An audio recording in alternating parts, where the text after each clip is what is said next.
I'm really hyped right now. I'm really hyped right now. Let me stop. Okay. So I just wanted to say this to put some perspective into what I'm thinking, and I try to record some thoughts that start making sense to me in real time. So one of the things that I realized that's starting to just empower me, inspire me, motivate me, and make me feel like it's actually possible is when I start thinking about the things that I really desire in life, I start writing them down and the plans to achieve them as if it will actually occur. So, for example, if I am wanting to, I don't know, throw myself a party, any party, it doesn't even have to be relative to anything, birthday party, random party, whatever, and I'm like, oh, like I don't have the budget for it right now, but it's something that I would like to do, then I'm going to start doing research. I'm going to start making lists. I'm going to start saving. I'm going to start planning. I'm going to start looking up themes. I'm going to actually start looking up things, even though I may not be like, I'm about to do this in the next couple months.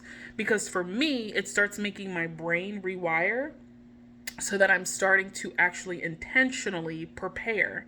And because we are conscious beings, beings with the ability to be aware, beings with the ability to transcend, beings with the ability to create what we desire, what we think, we can make it happen, then it's also this very illustrative way to say this is happening, I can make it happen, but also like I actually need to get ready for it. And it's a less intensive process as one might think. Some people might get a little overwhelmed by the idea of planning for something that might not occur, or they might feel like it's a waste of time. But for me, it's like if I know this is something I want to actually occur and I don't know when it's going to occur, that part is irrelevant. The first part is all that matters. I want it to occur. So I've been like actively writing like lists and like basically like if it's an event, it's a schedule in my head. I come up with the itinerary, I'm coming up with the agenda, I'm writing the supply list and all the things that I would possibly need to do to put this together so that it can come into fruition. And yeah, so I just wanted to write that because I'm in the middle of doing that. And I guess specifically I am mentally wanting to start a family with my husband this year. So for the last month, or well, not month, for the last year, almost year now, um, I have been kind of reviewing what I want to do for a baby shower, the theme that I want. And I'm someone who likes to plan. And I like to do things thoughtfully and meaningfully, and as much as possible, pay attention to the small details. Not because I like to be that specific, but because I want to be that purposeful with my time, but also with the gathering of people. Whenever I am responsible for gathering people and it's my like shindig, I can do whatever I want. I like to do things where it's organized and there's a flow to it, but people are walking away feeling like this was good use of their time. They don't feel like it's a waste. And they really valued being there. And so whenever I do something or have anything going on, and especially now with me that I'm learning to like slow down my thinking, slow down and not feel like I have to rush things to happen, I wish that I would have been able to do a little bit more of this for my own wedding. To just like take time to figure out what all of our options were. But I think I was trying to do things as cheapest as possible. And that's not a bad thing, but I also needed more support than I was willing to let on. But I also didn't feel like I had reliable sources of support to help me plan my wedding. So that's another video for another time. So now when I'm planning my baby shower, I'm not pregnant yet, but this is something I want to occur. And I just think that it creates this almost tangible momentum, because a lot of times we drive ourselves crazy because we want something so bad and we feel like we can't do anything because we don't have it, when in reality we can start preparing for it even if we're not going to receive it for another year or 2 years, 3 years, 10 years. Everything is part of this ongoing continuity of our experiences that make things full circle. So we find ourselves retrospectively looking at our lives through this more, I guess, clarified lens and realizing that certain things point and connect to each other when they occur. that we were at the right place at the right time, that we met this person perfectly, or this connection that we made years ago, now we're connected now, but if we didn't have that previous connection, this connection wouldn't make any sense. Or opportunities to come out of nowhere because of where we were, something that we did or something that we said, or how we made somebody feel, has granted us open doors to other experiences and opportunities. And so there's little things that I've been trying to just do to really cultivate that feeling of creating my own momentum and my own just my own like rhythm and flow in life. Because just because we live life and we're a part of this, planet that has over 8 billion or 13 billion or however many billion people on the planet, does not mean that our life has to match up or align to theirs, because we're all different. We all have unique experiences. So why not make our paths and how we pursue our paths just as unique? So that's one of the things that I've been feeling a lot more empowered by, is just realizing that I'm fully capable, worthy, but also like I actually can make what I want happen. It's just going to require a little bit more work and elbow grease. Maybe I have to do it by myself. Maybe I have people to help me, but I know I can get it done. It can happen. And I'm more motivated than ever to make the things that are really important to me happen in my life, which is why I've been looking at my life differently and really pushing myself to make better decisions in terms of prioritizing myself in my workspace, in my personal life. And I definitely have seen a shift since turning 30. It's not something that just naturally happens. I've been doing the mental work on myself to reach this level of, I guess, clarity for myself for a while. And a lot of it was just undoing trauma, recognizing certain habits and things, letting go of things that don't serve me anymore, and realizing what exactly it is that I want, but also understanding like what you want also wants you, and you're where you need to be in order to have them. So for the longest time, I kept feeling like everything that I was wanting was so like out of reach, and it would very much so discourage me, because it felt like I was wanting things that I wasn't meant to have because it wasn't happening. But then when I started to realize, okay, you can have everything that you desire, you just need to be in alignment. And being in alignment doesn't mean that everything is perfect. It means that you are allowing yourself to be in the flow of the energy that gives you what you desire. If you're constantly stressing, which I was, if you're constantly having anxiety, which I was, if you're constantly overwhelmed, if you're constantly not having and expressing boundaries, if you are constantly suffering, like it's going to show up in different ways. So you're going to have constant, headaches and inflammation and probably being sick all the time and fatigued, exhaustion. You're feeling like you're burnt out and you can't ever catch a break. Doesn't matter how much you sleep. You're just exhausted all the time, and you're depleted. You are discouraged. You feel low-key depressed, high-key depressed. You have high-functioning burnout, where you're still operating through your exhaustion and not giving yourself the break that you deserve and need.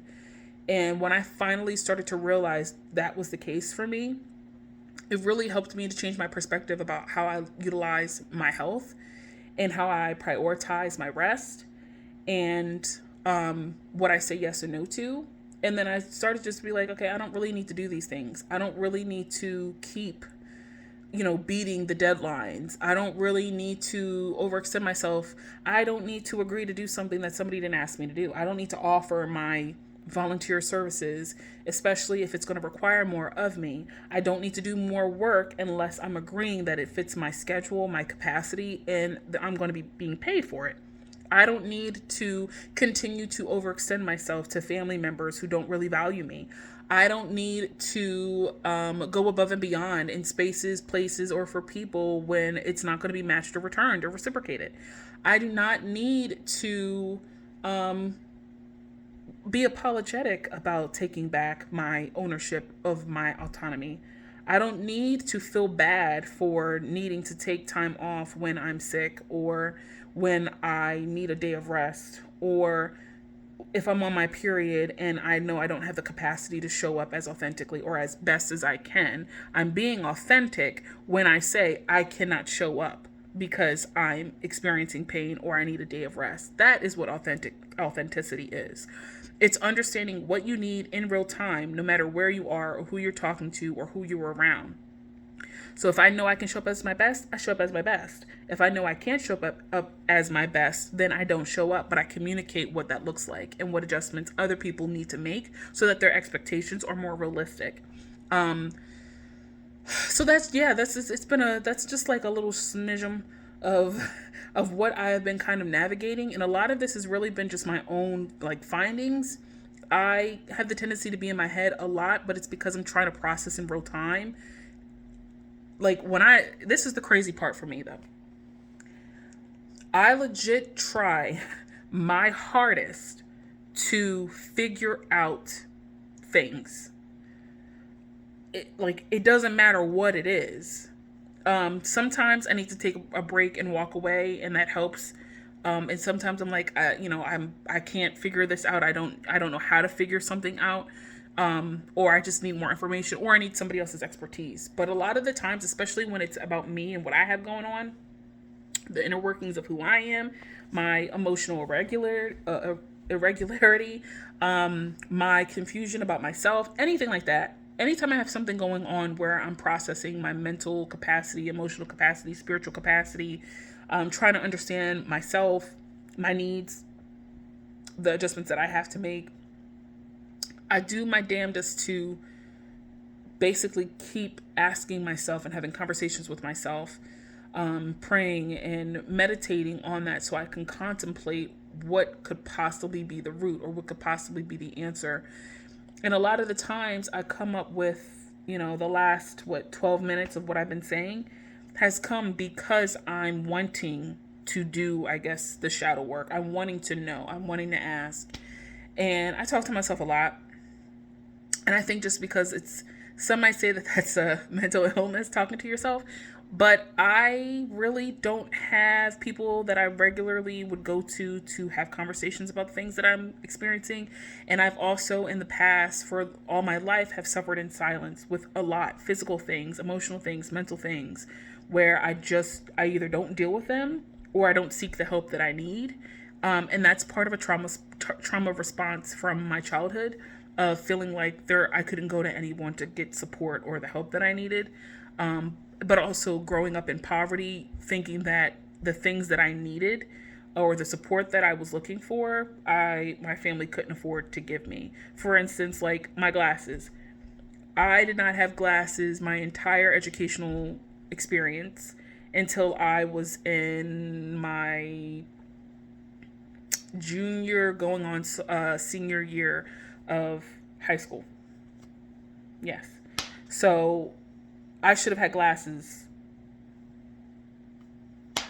all since, I guess, the earliest that I probably was starting to feel like I could sense my issues with my vision was maybe like third-ish grade, maybe fourth grade.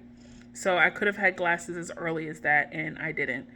I would squint even when I was in the front of the classroom, and it wasn't until my 11th grade, I believe. I think it was my 11th grade. 11th grade calculus teacher.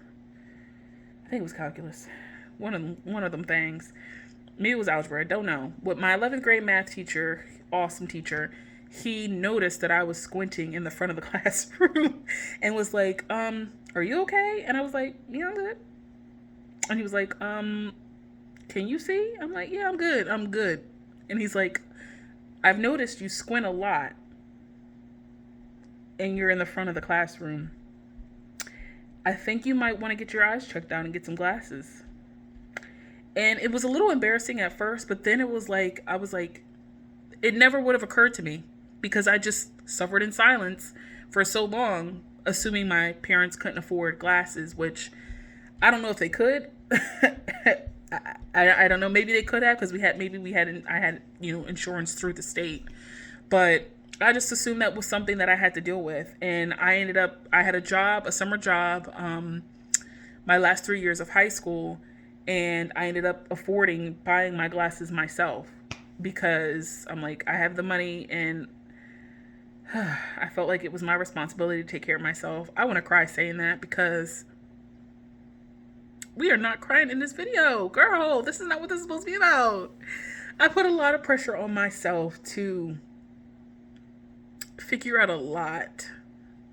I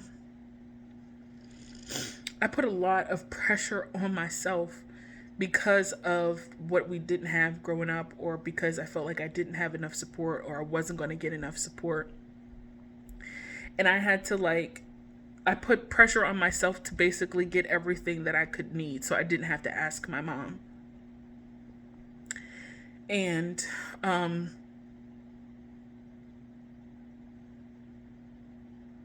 I put pressure on myself now because I still don't feel like I can rely on my family to provide, and I don't need anything from them besides like emotional support and presence.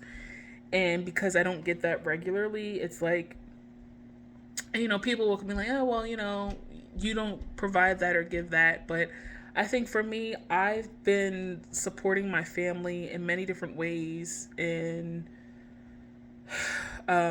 providing my presence and my love and my comfort and my investment of my time, energy, sometimes money, whatever, since the age of 13. And I'm 30 now. And I finally decided like I'm not doing that anymore. And so I think for me, I'm struggling with ooh, yes, that's the word. Thank you. With hyper independence.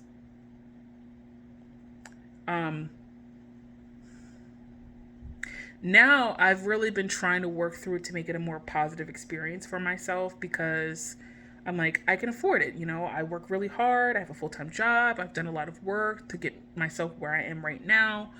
And I don't need to rely on people to do anything for me, including like my husband. So, and I mean, in this, an economy or whatever, like people expecting like that's a whole, let me not go into that. That's another video for another time. But I just definitely, I suffer from hyper independence, and it can be very, very, very taxing. Constantly living a life where you've constantly looked out for everybody else and nobody looked out for you, and then having to pivot where you're only looking out for yourself. My husband, obviously, we support each other. We're married, and we're wanting to have a marriage that is respected and loved, and where we're supporting each other. But just my hyper independence still kind of leaks into who I am now, which is why like I don't have any expectations for family to help me with anything. And it's not in a space of like resentment or anger. It's like I've accepted it, and I've seen how my family is when it comes to certain things. And for me, it just gives me sanity, helps me keep my peace and my sanity when I don't put myself in a position where I have to rely on them.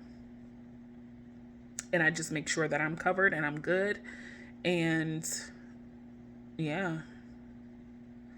But part of this journey and experience of like understanding my power and my worth and my value and how it relates to me achieving the things that I desire, part of that was also just understanding that my hyper independence was playing a role in my inability to feel like I could achieve the things that I wanted, or could have all the things that I wanted, because I put so much pressure on myself to make everything happen. And so I've just been changing my perspective about what that looks like and how it relates to me now. And even though I still, like I said, I still don't expect my family to show up in the ways that a typical person would, I'm allowing myself to create, an open space where they can show up. But my expectation is that here's the thing. If my expectation is like, for instance, in this baby shower, if I invite my family to a baby shower, first of all, it's my first child ever. I'm expecting you to come. I'm not inviting you just I'm not like, you know what I mean? This is something important to me and my husband. This is something valuable. This is a pivotal moment in our life and in our marriage. And so I'm expecting you to show up. I'm not expecting you to provide, like anything. Because if that's my thing. I feel like if I relied on family to provide anything for a baby shower or birthday, I'm going to be disappointed. So that's part of me accepting those things. And instead, I'm creating a baby shower that reflects who I am and not what I'm hoping for from family. I really want everything to like be like, this is me. This is me. And everything that I do will reflect everything that I am and everything that I stand for and everything that's important and valuable to me. And so I want people to go to events or meetings and conversations or, when they're spending time with me and to really be like that's who Aja is as a person and not just, whatever. But anyway, this video went longer than it was supposed to. But that's all I wanted to say. So start writing down the things that you believe are meant to happen as if you're preparing for them in real time. And just start paying attention to see if the results are different. If you start feeling this momentum or this spiritual push. If you start feeling like things are coming into alignment. If you start feeling like there are opportunities that are coming to you, out of nowhere. If you start feeling like you are putting yourself in better position to be prepared to take on opportunities or experiences that you otherwise would not have done had you not taken the time to filter out and process what you really want and desire in life. I think it's a great tool in a way for us to feel empowered in our own lives and our capabilities, but it's also a way for us to get more attuned to what it is that we will really want and what we're really actually willing to do to make it happen and get there, because we hold the power, we hold the cards, and all we have to do is say when. So, yeah, this is Mrs. Evers signing off.